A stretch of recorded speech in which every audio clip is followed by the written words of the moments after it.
Tai ir dabar mes jau šardysim patį įrenginį. Kaip matot, užsidėjau pirštinės, nes šitas pats įrenginys turi aukštą IP klasę. Dėl to tas dangtis, kurį nuimsiu, ten yra suteptas su tokia pasta, kad būtų labiau, kad tas atsparumas būtų didesnis. Dėl to, kad nesitepčiau rankų, užsidėjau pirštinės. Paimam tą patį šešiakampį, šešiabriaunį.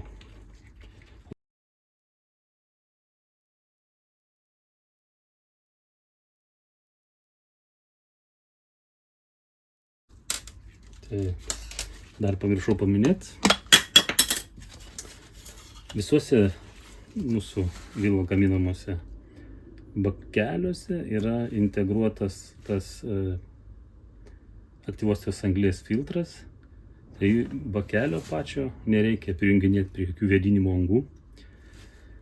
Visas oras, kuris arba eina į vidų bakelio, kai yra išpumpuojamas skystis, arba teka į patalpą, kada pildosi bakelis, vaikšto per šitą angą, kuriame yra tas aktyvuotos anglies filtras.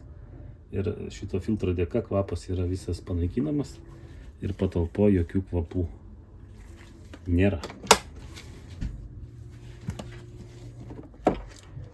Tai atsidarėm minkštinę dalį,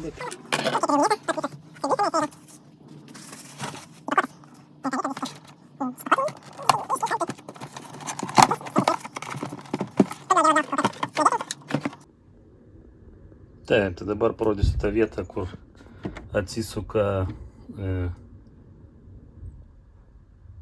aklė, ta didžioji, šita va. Ir persidėti galima į šitą pusę, jeigu noriu, kad pritekėjimas būtų iš šono. Įmontuojamuose tūlikos paprastai būna pritekėjimas iš šono, jeigu tūlikas paprastai pastatomas, tai pritekėjimas būna čia. Tai tiesiog parodysiu, pademonstruosiu, kaip tas dalykas vyksta.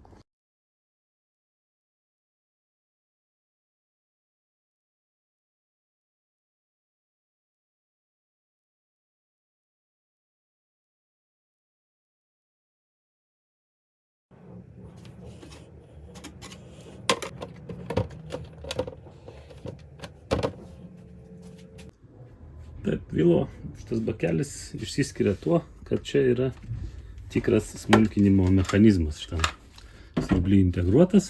Tai yra, mato, tikriausiai yra tikras smulkinimo mechanizmas, yra peiliukai, yra šita dalis sukasi, šita dalis stacionari ir viskas yra supjaustoma, kas patenka į vidų. Bet kokiu atveju šitie buitinio naudojimo bakeliai, jie negali pumpuoti kažkokių tai didelių dalykų, kurie neskirti nuotekoms. Kitaip sakant, galima mesti į klozetą tik tai tualetinį popierių, daugiau nieko mesti nerekomenduojama, kaip ir tokios yra normos, pagal kurias šitas bakelis yra suprojektuotas. Čia yra lygio daviklis. Ir visas valdymas, visa automatika, jungimo išjungimo šito siurblio yra su viduj įmontuota. Nieko išorinių dalykų jokių nėra, dėl to ir pats visas gaminys turi labai aukštą IP klasę, nes visas čia šitas visas valdymas, viskas irgi yra įdėtas, kada sandariai šitam siurblį viduj. Tai kaip montuoti šoninį pajungimą? Šoninis pajungimas tai yra šita dalis pritekėjimui nuo praustuvo ar dušo netgi. Ir mes turim dvi dalis. Viena, kur eina iš šitos pusės, kita, kur eina iš šitos pusės. Čia matot, yra sandarinimo žiedai. Jeigu norit lengviau įspausti, aišku, naudokit pastą, kuri yra įdėta į pakavimą. Arba turit savo, naudokit savo. Ir tiesiog reikia įspausti, kad šitą gravitacinis vožtas irgi atkreipdėmėsi, turi būti viršutiniai daly. Čia yra tam skirtas griovelis.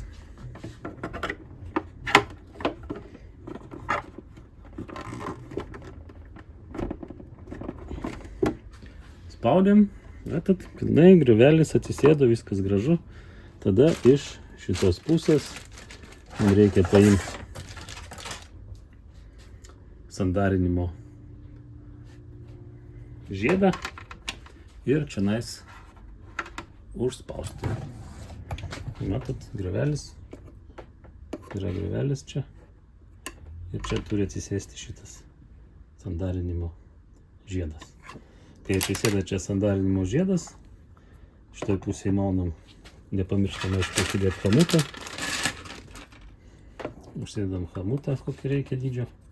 Ir šitoj pusėje maunam pritekėjimą. Jeigu mums reikalingas didesnio diametro pritekėjimas, šitas pritekėjimas mažesnis, čia didesnis, tai tiesiog nusipjaunam tą dalį, pasiliekam šitą dalį, tada dedam chamutą ir mes turim jau užfiksuotą pritekėjimą. Jeigu reikia užsiaklinti, kaip tada daryti, ne? Mums pritekėjimų tarkim iš šono nereikia, reikia tik tai to centrinio. Aklė, viskas labai paprasta. Jeigu kad lengviau įstumti, uždėkit pastos, kuri kartu ateina įpakavime. Šitos pastos uždėkit ir čia tiesiog įspaudžiat.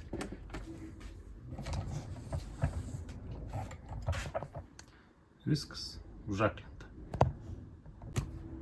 Taip, kaip montuojasi didysis pritekėjimas. Nuimam šitą. Kol kas nuimam ir šitą. Iš šitos pusės gražiai turi atsisėsti į šitą tarpą.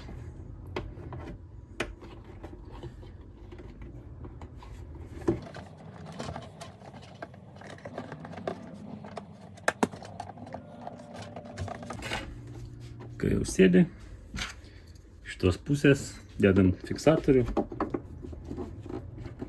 užsifiksuojam.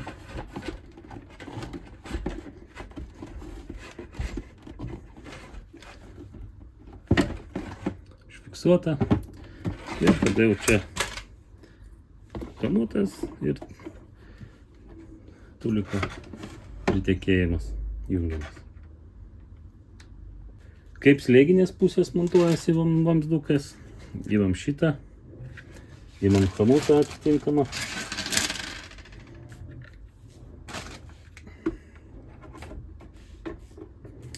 Ir jau čia toliau eina po slėgiu.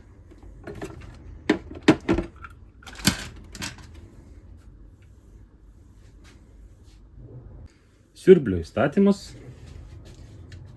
atkreipkite dėmesį, turi būti pasukama ir įstatoma šita pusė, kad jisai įsimautų į šitą paruoštą vietą.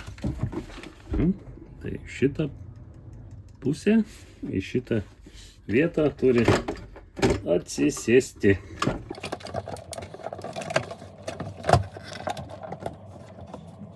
Ir ten paskui užsifiksuoja.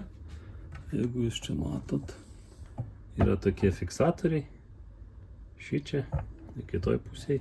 Ir yra, turi atsisėsti teisingai tenais iki galo. Turi būti, kaip sakytas, klik garsas. Jeigu jo nėra, bandykit iš naujo arba paspauskit stipriau, nes turi būti klik garsas, kitaip čia purkš viskas viduj bakelį ir nelabai daug ką išpumpuos į lauką. Ir paskutinis elementas – tvirtinimas viso bakelio. Tai čia yra įpakavime įdėta tokie du vaikikliai. Išsipakuosim ir parodysiu, kurio vietoje juos reikia primontuoti. Tai va šitoje vietoje, matot, yra tokia anga. Šitą angą dedam laikiklį, įspaudžiam ir čia sukam su varžtu. Kitoje pusėje visiškai analogiškai.